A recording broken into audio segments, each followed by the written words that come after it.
Ja sa volám Maroš Fečík a my sme plus minus architekti. A architektúre sa venujeme okrem toho, že v škole, tak po škole od 97. roku. A pár mesiacov sám som pracoval po škole. A počas školy teda na takých tých bežných stážach sem tam v nejakom ateliéri a potom sme so Števom Polakovičom, s Romanom Malvým si založili taký office FHP architekti. To nám vydržalo asi 6-7 rokov, keďže v 7 rokoch sa život mení, tak sa aj náš office nejak ako zmenil. A vlastne od toho 2004. fungujeme ako plus minus architekti. Tiež sa za to obdobie vlastne v tom office vystriedalo viacero ľudí aj na pozícii kvázi partnerskej alebo ako spolupracovníkov na tejto úrovni. Venuješ sa primárne obytnej architektúre, vedel by si nejak zhrnúť, že aké parametre má dobrá bytová architektúra alebo architektúra rodinných domov? Viac menej sa pohybujeme za tie roky skôr v segmente naozaj, že bytov, prerábiek bytov, tak, čiže ani nie sú to novostavby bytov a rodinných domov, čiže to je asi také, že k čomu sa nejak možno vieme relevantnejšie vyjadriť. A tam máme pocit, že to robíme dobre. Takže to je asi, to nám príde, že je dobrá architektúra, čiže priestor, kde sa tí ľudia cítia dobre, slobodne, kde je dobrý vzťah vlastne k miestu, na ktorom ten dom vzniká, kde proste to má benefity toho, čo má splnený rodinný dom. Hej. Zároveň sa to vždy snažíme robiť ako taký trošku nejaký otvorený plán, keď to nazvem iným slovom framework, alebo proste priestor, kde trošku čakáme, že tí ľudia si to dotvárajú. Napriek tomu, že máme aj realizácie, kde sme teda dotiahli aj interiéry a akoby až to dizajnové hľadisko do nejakého štádia, že úplne hotového.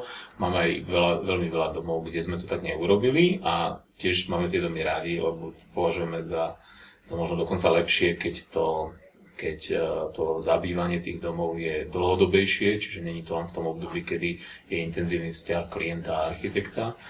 A keď si to tí ľudia tak trošku pripravujú aj sami. Hej. Čiže nechápeme to ako škodu pre tú architektúru, keď možno sa to nedá tak dobre nafotiť a prezentovať ako naša práca.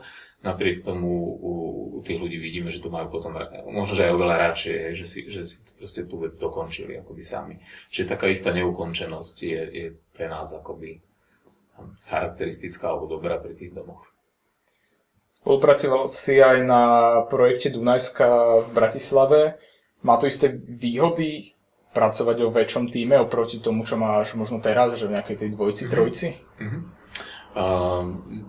Vlastne na Dunajskej ulici sme robili kedysi so Števom Polakovičom, s Romanom Halmým bytový dom. Teraz začali sme ho robiť v štádiu architektonického návrhu a súťaže, ktorú sme vyhrali.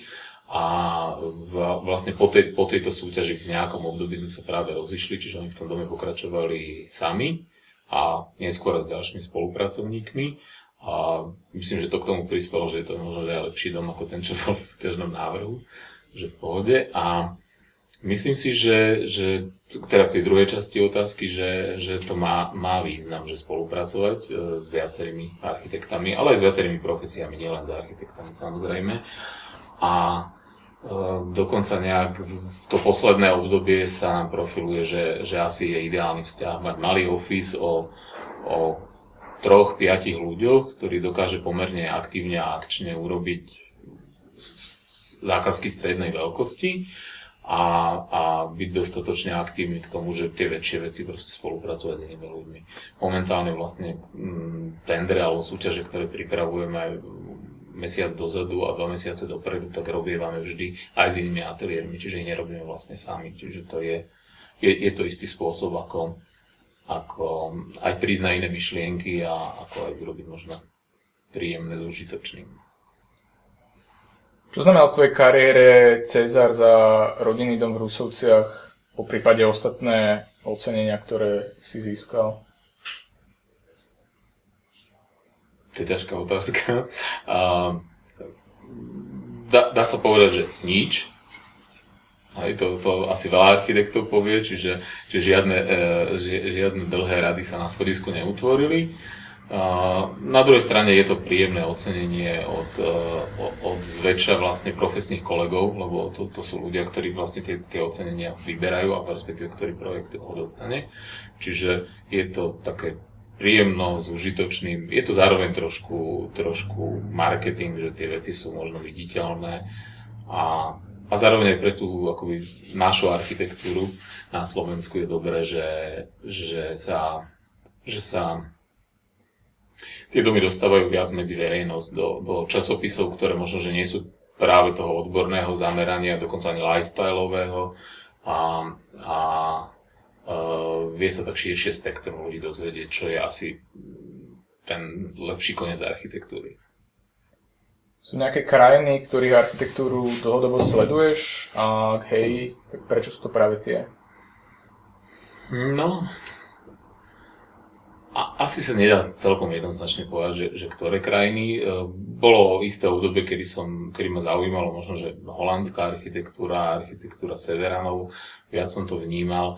Dneska pri tom časovom rozložení a pri tom, jak vlastne ten mediálny a digitálny svet funguje, tak je to skôr také, že snažíme sa sledovať si nejak veci, ktoré prídu a buď nás zaujmú a pozrieme si ich dlhšie, alebo nás nezaujímu a preklikneme to na iný obrázok. Čiže už to sledovanie asi nie je také cieľavedomé, alebo nie je také ľahko zaškatulkovateľné. Na druhej strane to je jak s hudbou a ako s kadečím iným, že týmto až takým možno náhodným spôsobom sa k nám zase dostávajú veci, ktoré keby sme boli veľmi vyfokusovaní na niečo, tak by sme ich neobjavili a nevideli. Zase to bola škoda. A posledná otázka, tradičná, vedel by si dať nejaké tipy študentom architektúry? Na čo sa zamerať v tomto ich veku? Čo robiť, aby boli možno neskôr úspešní? No, v podstate to, čo asi vždy platilo, že pozerať sa na dobré veci, cestovať, tú architektúru si naozaj chytiť, vyskúšať, proste dnes tá fotka na to nestačí, jednoducho, to je málo. Hej. Možno je to dobré pre tú širšiu verejnosť, ale architekt ako taký, proste ten dom, objekt by mal navštíviť a je to iný zážitok, samozrejme, a iné poučenie. Takže toto je určite jedna z veľmi dôležitých vecí.